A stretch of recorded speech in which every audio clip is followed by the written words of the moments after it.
April 1 മുതൽ പുതിയ സാമ്പത്തിക വർഷം ആരംഭിക്കുന്നതോടെ വിവിധ മേഖലകളിൽ നിർണായകമായ മാറ്റങ്ങൾ വരാനിരിക്കുന്നു. ഡിജിറ്റൽ ഇടപാടുകൾ കൂടുതൽ സുരക്ഷിതമാക്കുന്നതിന്റെ ഭാഗമായി ഇനി മുതൽ എല്ലാ ഇടപാടുകൾക്കും 2 സ്റ്റെപ്പ് ഓതന്റിക്കേഷൻ നിർബന്ധമാക്കും. ഇടപാട് നടത്തുന്ന ഉപകരണം ഉപയോക്താവിന്റെ കൈവശമുണ്ടെന്ന് ഉറപ്പാക്കുന്ന സംവിധാനമാണിത്. അതുപോലെ തന്നെ ബാങ്കിംഗ് മേഖലയിലും കാര്യമായ മാറ്റങ്ങളുണ്ട്. SBI ക്രെഡിറ്റ് കാർഡുകൾ പോയിന്റ് റെഡീം ചെയ്യാനുള്ള കുറഞ്ഞ പരിധി 4000 രൂപയെ ഉയർത്തിയിട്ടുണ്ട്. റുപ്പേ ഡെബിറ്റ് കാർഡ് ഉടമകൾക്ക് വിമാനത്താവളങ്ങളിലും റെയിൽവേ ലോഞ്ചുകളിലും ലഭിച്ചിരിക്കുന്ന സൗജന്യ പ്രവേശം ഇന്നു മുതൽ നിർത്തലാക്കും. കൂടാതെ Punjab national bank platinum gold കാർഡുകളുടെ പ്രതിദിന പണം പിൻവലിക്കൽ പരിധി യഥാക്രമം 50,000 രൂപയും 70,000 രൂപയായി കുറച്ചിട്ടുണ്ട്. അതുപോലെ HDFC ATMകളിൽ ഇനി മുതൽ UPI QR കോഡ് ഉപയോഗിച്ച് കാർഡില്ലാതെ പണം പിൻവലിക്കാം. അതുപോലെ യാത്രക്കാർക്കും നിക്ഷേപകർക്കും പുതിയ നിയമങ്ങൾ ബാധകമാകും. ഫാസ്ടാഗ് വാർഷിക പാസ് നിരക്ക് 3000 രൂപയിൽ നിന്നും 3075 രൂപയായി ഉയരും. ഓഹരി വിപണിയിൽ ഓഹരികൾ തിരികെ വാങ്ങുമ്പോൾ ലഭിക്കുന്ന നേട്ടത്തിന് ഇനി മൂലധന നേട്ട നികുതി നൽകണം. ഫ്യൂച്ചേഴ്സ് ആൻഡ് ഓപ്ഷൻ വിഭാഗത്തിൽ ഓഹരി കൈമാറ്റ നികുതി വർദ്ധിപ്പിച്ചിട്ടുണ്ട്. പാൻ കാർഡിന് അപേക്ഷിക്കാൻ ഇനി മുതൽ ആധാർ മാത്രം മതിയാകില്ല. ജനന തീയതി തെളിയിക്കുന്ന കൂടുതൽ രേഖകൾ നിർബന്ധമാകും. ട്രെയിൻ ടിക്കറ്റ് റദ്ദാക്കുമ്പോൾ റീഫണ്ട് നിയമങ്ങളിൽ മാറ്റമുണ്ട്. 72 മണിക്കൂർ മുമ്പ് റദ്ദാക്കിയാൽ മുഴുവൻ തുകയും ലഭിക്കും. എന്നാൽ നിശ്ചിത സമയപരിധിക്ക് താഴെയാണെങ്കിൽ 25% മുതൽ മുഴുവൻ തുകയും നഷ്ടപ്പെടാം. ആദായ നികുതിയുമായി ബന്ധപ്പെട്ട മാറ്റങ്ങളുമുണ്ട്. പുതിയ സാമ്പത്തിക വർഷത്തിൽ പുതിയ നികുതി നിയമങ്ങൾ പ്രാബല്യത്തിൽ വരുന്നു.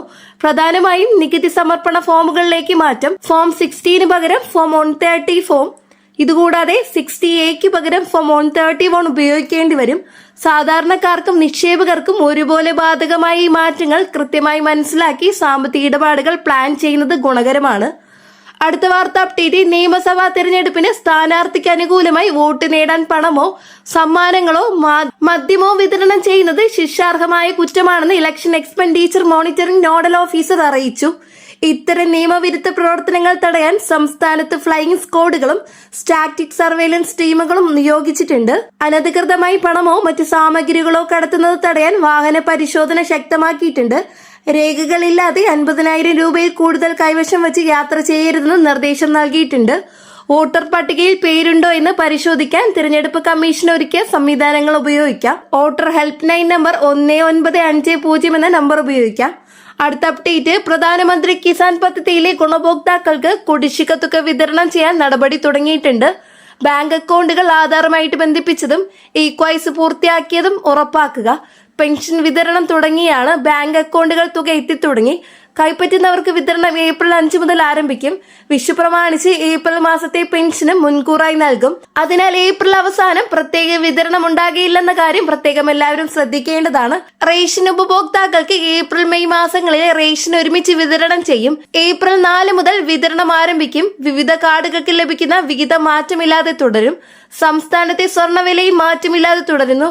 പവന് 1,09,480 രൂപയിലും ഗ്രാമിന് 13,685 രൂപയിലും വ്യാപാരം നടക്കുന്നു. ഇതോടെ ഇന്നത്തെ ഡെയിലി അപ്ഡേറ്റ്സ് പൂർത്തിയാകുന്നു. എല്ലാവരും ഈ വിവരങ്ങൾ നിങ്ങളുടെ സുഹൃത്തുക്കളിലേക്ക് ഷെയർ ചെയ്തെത്തിക്കുക. വീഡിയോ ഇഷ്ടമായ ലൈക്ക് ചെയ്യുക. ഇനിയും ഇതുപോലുള്ള ഡെയിലി അപ്ഡേറ്റ്സ് ലഭിക്കുന്നതിനായിട്ട് ചാനൽ സബ്സ്ക്രൈബ് ചെയ്യാനും ബെൽ ഐക്കൺ അമർത്താനും മറക്കരുത്.